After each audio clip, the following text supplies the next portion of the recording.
കൊല്ലങ്കോട് മഹാകവി പി സ്മാരക കേന്ദ്രത്തിൽ സാംസ്കാരിക സ്മൃതി സംഗമവും ബ്രഹ്മാനന്ദ ശിവയോഗിയുടെ പുസ്തകത്തിന്റെ പ്രകാശനവും സംഘടിപ്പിച്ചു. ബ്രഹ്മാനന്ദ ശിവയോഗിയുടെ സമ്പൂർണ്ണ കൃതികളുടെ 1-ാം വോളിയം സ്മാരകത്തിൽ ഡോക്ടർ ധർമ്മരാജ് അഡാട്ട് പ്രകാശനം ചെയ്ത് ഉദ്ഘാടനം നിർവഹിച്ചു.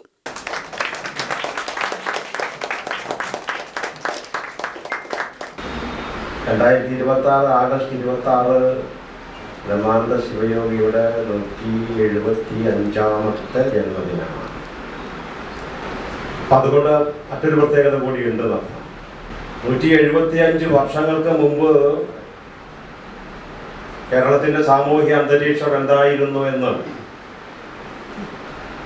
നമുക്ക് ചിന്തിക്കാൻ പോലും കഴിയുമെന്ന് എനിക്ക് തോന്നുന്നില്ല. പ്രത്യേകിച്ചും പുതിയ തലമുറയ്ക്ക്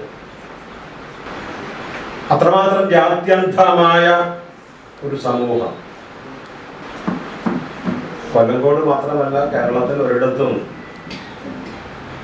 മനുഷ്യർ നിവസിച്ചിരുന്നു എന്ന് പറയാൻ കഴിയാത്ത അത്രയും മലീമസമായ ഒരു സമൂഹം. മനുഷ്യരെ നമുക്ക് കണ്ടെത്താനായിട്ട് കഴിയുമായിരുന്നില്ല. 2 കാലും 2 കൈയെ കൊണ്ടായിരിക്കാം, പക്ഷേ അവരാരും മനുഷ്യരായിരുന്നില്ല.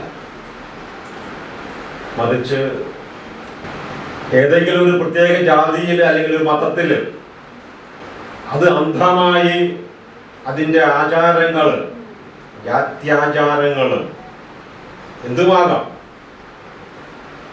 അത് പരിപൂർണമായി മനുഷ്യവിരുദ്ധമായി.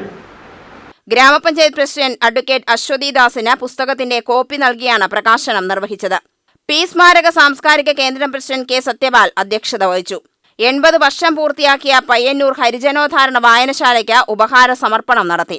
മുതിർന്ന ആനന്ദാദർശ പ്രചാരകൻ CK വേലായുധൻ മാസ്റ്ററെ ചടങ്ങിൽ ആദരിച്ചു. Taluk library council president Harishankar, N Bhaskaran, CK Velayudhan, VK Narayanan, K Vijayan, Kochappan, Vinod Kumar, Vinod എന്നിവർ സംസാരിച്ചു. പുസ്തകത്തിന്റെ കവർ ഡിസൈൻ ചെയ്ത സുരേഷ് തോമസിനെയും ചടങ്ങിൽ ആദരിച്ചു. ചടങ്ങിന് S രമണൻ സ്വാഗതവും പ്രബുദ്ധൻ നന്ദിയും പറഞ്ഞു. UTV news, Palakkad.